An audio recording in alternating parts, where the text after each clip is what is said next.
Hello! The Owl House finale Watching and Dreaming aired last night, so I thought I'd make a super quick and dirty follow-up video to my last one since we have a complete text to work with now. This will contain spoilers for the episode. Also, a follow-up to my Mario video is coming soon, in which I correct my frankly egregious mistakes. If you haven't seen the pinned comment by Sean D. Walsh on the first video, go read that. I'm gonna be recapping it in the new video anyway, so you don't necessarily need the context, but I think it helps. Sean collaborated with me on the follow-up video, and I'm super grateful for his kindness and input. If you like my Mario video, you should absolutely check him and his collaborators out. Also, I'm working on a big long Adventure Time retrospective video that should be out soon as well. Also, if you're watching this the day it comes out, there's going to be a new Anarchy Funhouse tomorrow that I helped out with. Catch the premiere at 2 p.m. PST or watch it now if it's already happened. It's a total trip, and I'm really excited about where the show goes from here. I can definitively say now that the Owl House, despite being a prematurely canceled cartoon on the Disney Channel, never once compromised on its radical politics. That is a massive achievement and says a lot about everyone involved. I'm sure so much was going on behind the scenes that we'll never really know. It being canceled prematurely and having to accelerate its ending is a compromise in and of itself, and a big one. But the idea of queer people versus fascism in hell was so integral to the show and held so central in such an elegant way that the whole thing felt seamless. I know some people feel like Lumity, Rada, and Huntlow were rushed,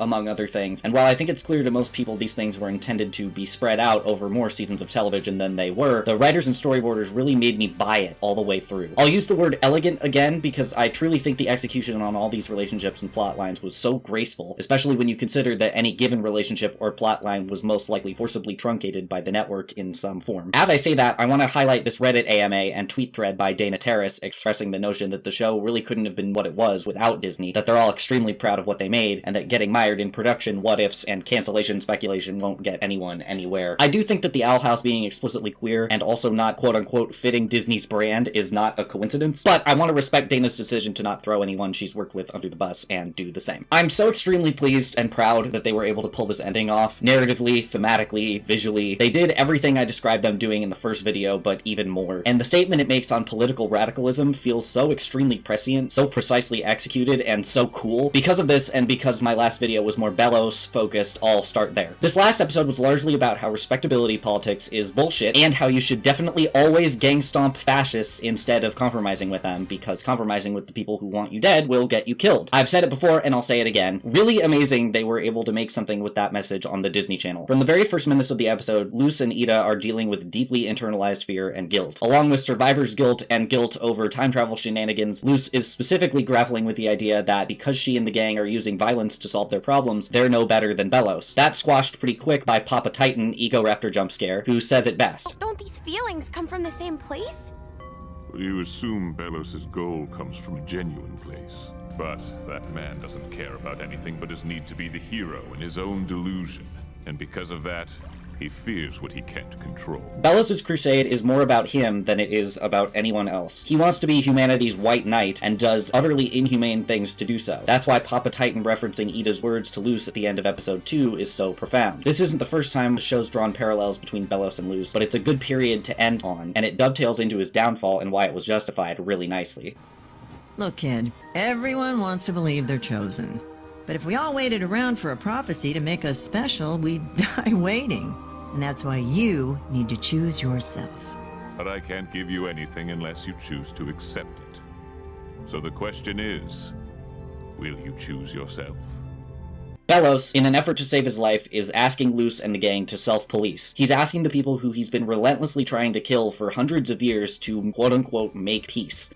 It's a ridiculous request when he's shown for literal centuries, and even several times just earlier that day, that he will kill all witches and witch allies himself when given the opportunity. Now is not the time for peace. It didn't work then, it didn't work for the canonical he-they icon, the Collector, or Luce, literal children, and there's no reason to assume it would work now. The Collector learns that the hard way, and I'm so glad they included that moment in the episode, because it's an example of the nuanced limits of diplomacy. Some people simply do not deserve your good faith. The Collector ultimately did. Bellows does not. Even if by some miracle it is possible to reason him out of his genocidal religious crusade, taking that gamble again is simply not worth the risk. In her video on respectability politics, Rowan Ellis says, I think the important thing to remember about respectability politics is that even if you fit into that ideal, you become respectable but you don't become respected. The word respectable is used very precisely there, because it's respect-able. You're open to the potential of being respectful because you fit the norms. Able to be respected, but still not necessarily respected. Remember that Belos was lying about promising his witch allies a place in his new society. As soon as they performed the draining spell, they were done being useful to him, so they too would have died. In that sense, fascist genocide doesn't discriminate. I mean, it explicitly does discriminate, but I mean in the sense that everyone with a sigil, meaning practically everyone on the Boiling Isles but Loose King and presumably the wildlife, would die. To Belos, a quote-unquote acceptable witch is one who would help him ultimately kill them all. When someone is asking you to be respectable, they are asking you to aid and abet your own demise. Therefore, you must refuse and act in self-defense. So they gang-stalk the fascists into a pile of goo, as they should. That was extremely satisfying. In Innuendo Studios' alt-right playbook video, You Go High, We Go Low, he says, "A willingness to compromise is not a position, and when you over-focus on how you should go about things and not what things you should go about, it fosters a certain philosophy about government that is both highly flawed and highly exploitable, the valuing of means at the expense of ends." Belos truly had the audacity to go, "When I go low, you go high," Luce and friends, as a pathetic pile of rotting flesh at their feet. He would only admit any fault to save his own life. And he didn't even admit any fault. He lied again, badly. Benefit of the doubt is an important thing. It can save relationships and lives. Some people do not deserve it, especially when lives are on the line. This is not just a cartoon. I really don't think I'm reading too much into it. The parallels are pretty pronounced. The Owl House says, "Don't give genocidal fascists a chance to laser you into a fungal carcinogen disintegration death, figuratively or literally."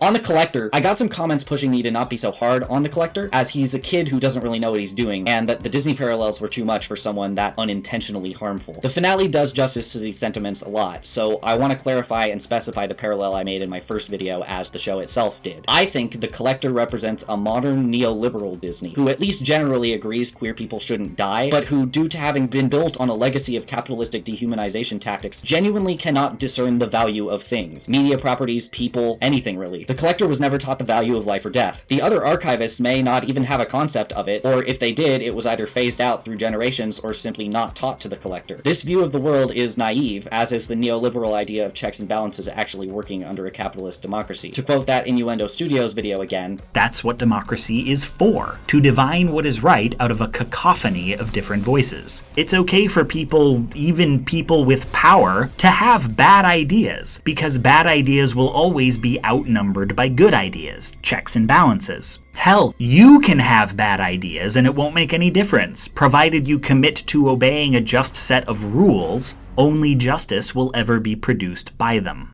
And you can see how utterly paralyzing it can be when half the participants of that system refuse to play by those rules. Values-neutral governance is an engine that only runs by mutual consent. When the Collector is eventually able to agree that life is valuable, he internalizes the idea that the method of diplomatic forgiveness that worked on them works universally. But he learned the hard way that Belos isn't worth that forgiveness. Unlike him, Belos wasn't acting in good faith. Or at least Belos was acting in a way that laid bare his understanding of both sides of the situation and his willingness to disregard the sanctity of life regardless. Whereas the Collector literally did not understand life and death until this moment. They didn't fully understand what they were doing was wrong. Now, Disney isn't a child, or operating on a child's understanding of the world. It's run by many high-powered adults who presumably get it. They know what they're doing when they supposedly quote-unquote manage their brand, and in reality downplay or erase the existence of queer people and their basic rights. But under capitalism, we need money to live, and under that framework, no one's intentions can be wholly virtuous. This isn't an excuse, but an explanation. Like all of us, but probably even more so due to their specific backgrounds, the Disney execs who quote-unquote manage their brand are doing so with a lifetime of capitalist conditioning on their minds. To do so would be to not follow the money, and money is God under capitalism. So they made the strategically correct business decision. Again, not an excuse, doesn't make it good, just makes it understandable. I think the Collector represents the idea that the capitalist devaluation and commodification of people's lives and art can feel inherent to the human experience if it's all we've ever known, and because of that, it governs everything. But that we can create a world where that's taught out, and said world is significantly more just. There's a lot more I could say about the finale, but that's the main stuff. The show in general, but especially the finale, has a loving attention to detail that makes the world feel so robust. Careful craft making makes a world feel so much more real. This is something both my upcoming Mario and Adventure Time videos go into a bunch, and it's something the Owl House uses to great effect. When you see that Adventure Time video, you'll understand why the Flapjack stuff in particular made me cry like a little baby. Lots of things make me cry like a little baby. I am a little baby. Fiction is about creating worlds, and the hope that those worlds can influence our own to be better. Representation matters, queer art matters, both in and out of the mainstream. Supporting it in tandem with mutual aid and direct action can legitimately change the world. I'm trying to do that with my art in what little ways I can, and the Owl House inspires me deeply. I'm really glad it exists. I'm definitely getting one of those trauma-bonded Flapjack tattoos someday. Okay, bye!